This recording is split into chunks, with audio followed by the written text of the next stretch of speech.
নমস্কার। আজকে আমি দেখাবো হোমিওপ্যাথিক ওষুধ কি করে গ্লোবিলসে আপনারা মেডিকেট করবেন এবং এই মেডিকেট করার বেনিফিটটাই বা কি। ডাইরেক্ট লিকুইড ওষুধ পেশেন্টকে সাফ করা যেতে পারে, কিন্তু আমি কেন লিকুইড ওষুধ ডাইরেক্টলি পেশেন্টকে সাফ করব না, কেন গ্লোবিলসে মেডিকেট করে আমি পেশেন্টকে সাফ করব, এই সম্বন্ধে আজকে আমি আলোচনা করব। প্রথমে একটা 5 ml ড্রাম ফাইল নিতে হবে এবং 5 ml ড্রাম ফাইলটাকে আরএস বা রেকটিফাই স্পিরিট দিয়ে ভালো করে ধুয়ে নিয়ে তাকে শুকিয়ে নিতে হবে। তারপরে 20 নাম্বার গ্লোবিলস এই 5 ml ড্রাম ফাইলের মধ্যে ভরে ফেলতে হবে এবং এই ড্রাম ফাইলের মধ্যে আপনারা কতটুকু ভরবেন আমি আপনাদেরকে দেখাই। দেখুন, ক্যাপটাকে আমি খুলছি। এই যে এই ড্রাম ফাইলের মধ্যে কাঁধ পর্যন্ত, কাঁধের তলা পর্যন্ত 20 নাম্বার গ্লোবিলস ভরে নিতে হবে। সম্পূর্ণ কিন্তু গ্লোবিলস আপনারা ভরবেন না। যদি আপনারা সম্পূর্ণ গ্লোবিলস ভরেন তবে কিন্তু যখন হোমিওপ্যাথিক মেডিসিনটি দেবেন তখন ভালোভাবে অ্যাবজর্ব হবে না, আপনি শিশিটাকে ভালো করে নাড়াতে পারবেন না এবং ওষুধ দেওয়ার পর গ্লোবিলসের ডায়ামিটার কিন্তু সামান্য পরিমাণ বাড়বে। এতগুলো গ্লোবিলস যখন সামান্য পরিমাণ বাড়বে তখন কিন্তু ওদের ফোলার বা বাড়ার কোনো স্পেস থাকবে না, জায়গা থাকবে না, তার ফলে কিন্তু ভালোভাবে মেডিকেট হবে না। সুতরাং গ্লোবিলস সবসময় আপনারা এই শিশির কাঁধের নিচের পর্যন্ত গ্লোবিলস ভরবেন, সম্পূর্ণ ভরবেন না। আর একটা বিষয় খেয়াল রাখতে হবে, যেটা হলো গ্লোবিলস যাতে ভালো কোম্পানি হয়, উচ্চ মানের গ্লোবিলস হয়, কোয়ালিটিতে খুবই সুপিরিয়র হয়। গ্লোবিলসটি হয় ধবধবে সাদা। গ্লোবিলসের প্যাকেটে যদি কোনো ছিদ্র থাকে, কোনো ওপেনিং থাকে, বাতাসের ময়েশ্চার চেনে ওর কিন্তু কালার চেঞ্জ হয়ে যাবে, ফেড হয়ে যাবে, গ্লোবিলস নরম হয়ে যেতে পারে, গলে যেতে পারে। সেই কারণে ভালো কোম্পানি, ভালো সিল প্যাক দেখে গ্লোবিলস আপনারা কিনবেন। এবার দেখুন, এই মেডিসিনটা যাতে অন্য মেডিসিনের সঙ্গে না মিশে যায় এর জন্য এর ওপরে মেডিসিনের আমাদের নাম লিখে রাখতে হবে। নাম লিখে রাখবো অবশ্যই মার্কার পেন দিয়ে। অন্যান্য যে কালি কলম আছে ওগুলো দিলে কিন্তু আপনার দিনের পর দিন দেখবেন উঠে যাচ্ছে, ফেড হয়ে যাচ্ছে। আমি আজকে বেলোডোনা 30 নামে এই হোমিওপ্যাথিক ওষুধটি মেডিকেট করব, তাই বেলোডোনা 30 এই মেডিসিনটি নাম সংক্ষেপে ওপরে ক্যাপের ওপরে লিখে রাখতে হবে। দেখুন, আমি বেলোডোনা 30 বলে এটা লিখেছি। আপনারা হয়তো উল্টো দিকে দেখতে পাচ্ছেন, যেহেতু ওটা ক্যামেরা। শিশির গায়েও আপনারা লেবেলের মধ্যে বেলোডোনা 30 বলে নাম অবশ্যই লিখে রাখবেন। এবার আমি দেখাবো বেলোডোনা 30 কিভাবে আমরা গ্লোবিলসে মেডিকেট করব।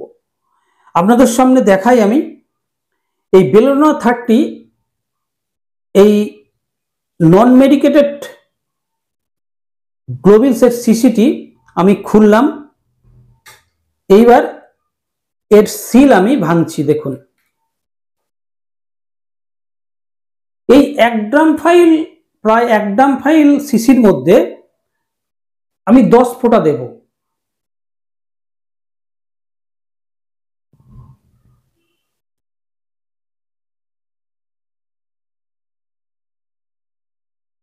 এইবার এই শিশির পুষ আছে, এটি হলো ছোট্ট পুষ, এটাকে আমি অ্যালকোহলে ধুয়ে নিয়েছি ভালো করে। পুষটাকে একটু জোরে চেপে দিতে হবে।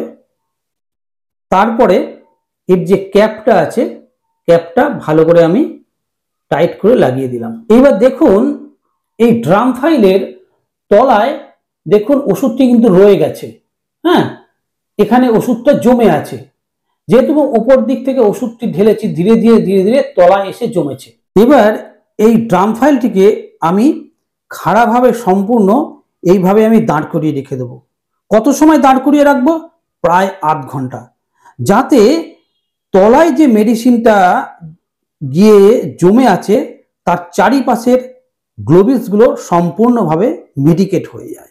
8 ঘন্টা পর এই গ্লোবিলসটাকে, এই শিশিটিকে দেখুন আমি এইভাবে উল্টো করে দাঁড় করিয়ে রেখে দেবো এবং কিছুটা আমাকে নাড়াতে হবে যাতে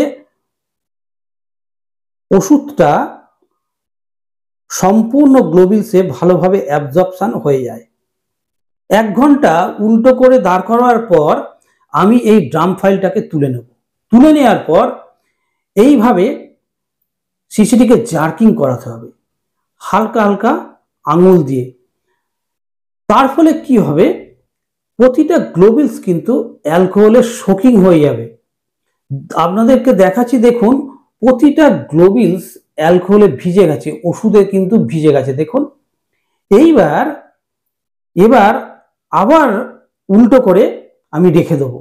এবার আমি এই ড্রাম ফাইলটিকে আবার 1 দিনের জন্য উল্টো করে রেখে দেবো, যাতে প্রতিটা দানায় দানায় ওষুধ ভালোভাবে অ্যাবজর্ব হয়। 24 আওয়ার্স এইভাবে উল্টো করে শিশিটাকে রেখে দিতে হবে। দেখুন 24 ঘন্টা পর আমি ওষুধটিকে সোজা করেছি এবং দেখছি গ্লোবিলসগুলো সম্পূর্ণভাবে অ্যাবজর্ব করেছে কিনা।